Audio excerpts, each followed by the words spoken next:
High, good morning সকলকে। আজ হচ্ছে ফ্রাইডে। আজ নয়, প্রায় 4-5 দিন ধরেই এখানে জল পড়ছে।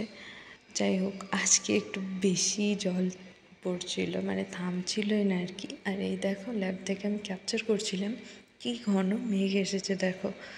মানে এখানে এত মেঘ আর এত জোর বৃষ্টি পড়ছে, দেখো চারিদিক একেবারে ধোঁয়াতে ভর্তি হয়ে গেছে।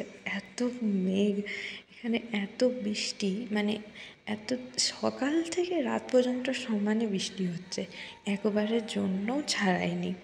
তারপর 4টে থেকে আমাদের হসপিটালে একটা সেলিব্রেশন মতো ছিল, মানে জুলাইয়ে যাদের বার্থডে তাদের বার্থডে সেলিব্রেশন ছিল, প্লাস যোগা ডে ছিল, মানে যোগা করাচ্ছিল আর কি।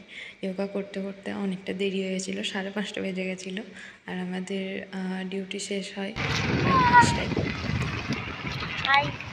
আমরা এখন যাচ্ছি ডিউটিতে, বৃষ্টিতে ভিজতে ভিজতে যাচ্ছি। সকালবেলাও ঠিক এইভাবেই এসেছিলাম, আর ঠিক এইভাবে বিকালবেলা বাড়ি যাচ্ছি। হস্টেল। সকালবেলায় টেকনিশিয়ান হয়ে এসেছিলাম, আর বিকেলবেলায় ভূতনি হয়ে যাচ্ছি।